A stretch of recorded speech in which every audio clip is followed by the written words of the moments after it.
So, I made a Jedi Under Tunic. I have wanted to make Jedi robes for a very long time now, and ever since Obi-Wan Kenobi came out, that urge has just grown so much stronger. The problem is I don't have the fabric to make Jedi robes at the moment, but what I did have is very nice white linen that I thrifted probably like 2 years ago now, and I knew that when I thrifted it, I wanted to use it to make the Under Tunic. The Under Tunic is the undermost layer of Jedi robes. If you ever look at pictures of Jedi and notice that they have a little white collar underneath their main robes, that is the Under Tunic. The Under Tunic is also a portion of Jedi robe costumes that helps you qualify for Rebel Legion membership, which I would be interested in obtaining one day. To make the Under Tunic, I used a few resources. First, Fresh Frippery has a really great blog post on how she made her Jedi robes so that they would be Rebel Legion approved for the generic Jedi costuming category under the Rebel Legion. And I want my Jedi robes, when I make them one day, to be in the generic Jedi category, because I don't necessarily want to cosplay as any Jedi that exists. I sort of just want to have my own Jedi. So her blog post is a really great guide that I probably will be using for this entire process throughout the however many years it takes to complete these Jedi robes. For the Under Tunic specifically, I used Billy Matsunaga's kimono tutorial. So in case you don't know, the Rebel Legion is a Star Wars costuming organization. You've probably seen them at Comic-Con conventions, or maybe like in my community, I've seen them at the library on Star Wars Day. They have chapters all across the nation, all across the world, and they appear at many different Star Wars related events, but they also do charity work and support charities and other organizations as well. To become a member, you have to have a costume, and that costume has to follow a set of guidelines. For the Jedi robes, those guidelines are that it cannot be a kimono. You can't just make a kimono and wear it as Jedi robes. Now, we know that Star Wars has inspiration from samurai films, and obviously the costumes are inspired by Asia as well. We can see this with the Jedi, and we can see it with Padme. But the Rebel Legion, rightfully so, says that you cannot make a kimono, which is an actual part of Japanese culture, and wear it as a costume for Star Wars events. However, for my Under Tunic, I knew that I would have to self-draft this pattern, and I knew that kimonos are put together using geometry, using simple shapes like rectangles and triangles mainly. So I knew that watching Billy's tutorial on how to make a kimono would be an extremely useful starting point to find a simple way to put together rectangles in a way that would give that overlapping color that I can wear underneath the Jedi robes. So let me just reiterate that this Under Tunic is in no way, shape, or form a kimono, but it does use some of the shapes and methods of putting those shapes together to create this garment. So for the Under Tunic, there were 3 main rectangles. The first and biggest rectangle is for the body, so the front and the back, and then the 2 other rectangles were to be sewn onto the front to give you that overlapping that you need for the collar. The biggest rectangle was cut up the middle, hot dog style, up to the middle, and then like 3 centimeters above that, and that gives you the opening that you need to put it around your neck. So after those rectangles were all cut out, I finished the edges on them, and then I sewed the 2 smaller rectangles to that main body about 2 inches away from that cut middle edge. So after the seams were pressed, then that center cut, you're gonna cut it again, but going perpendicular, so hamburger style, and you're just gonna cut it up to where those 2 rectangles were just sewn on.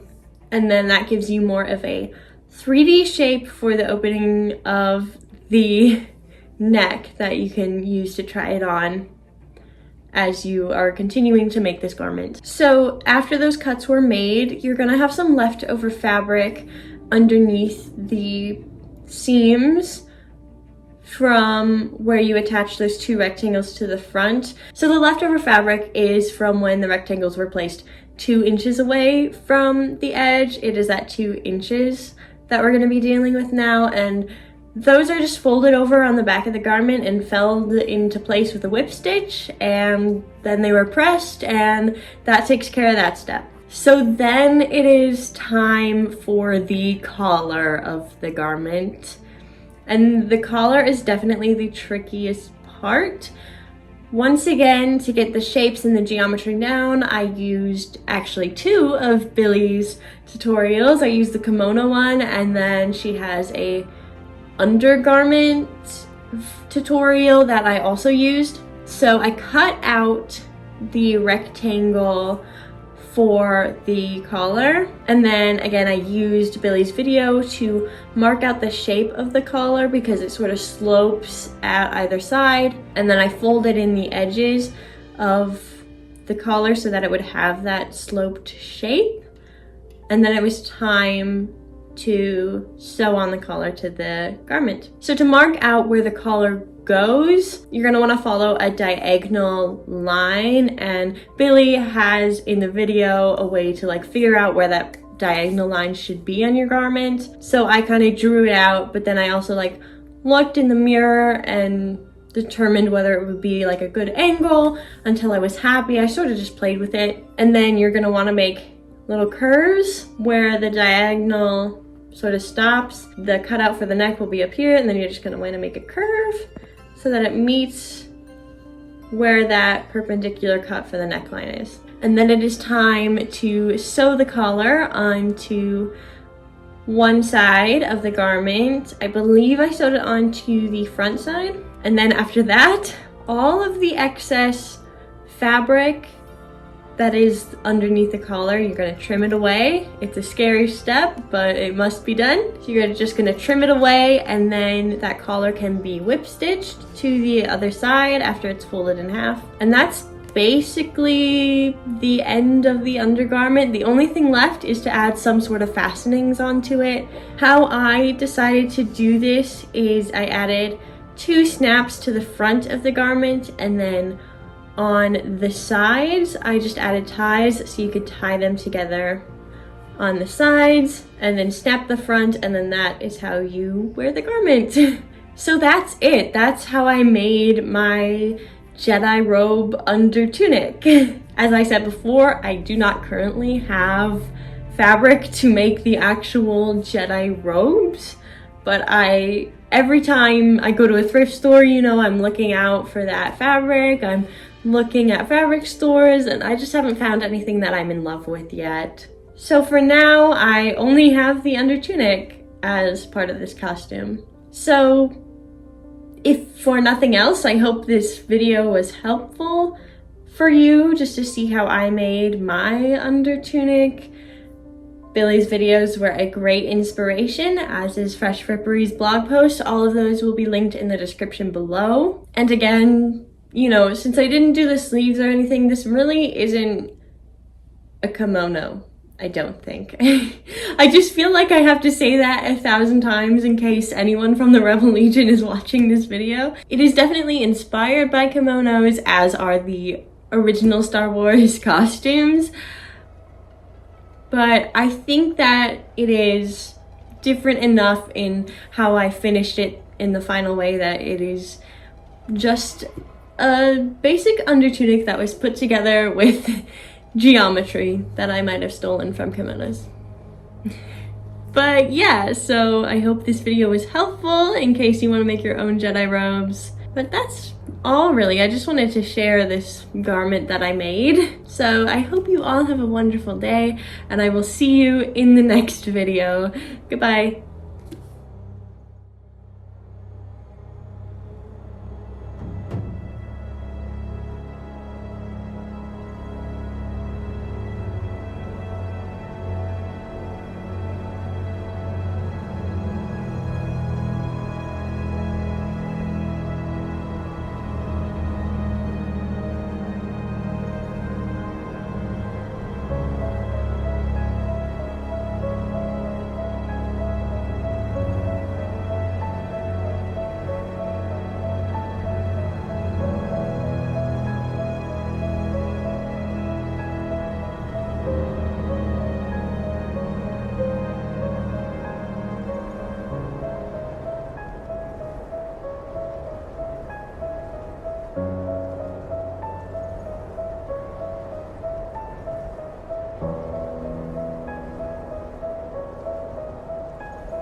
Ooh, almost falling out of the chair.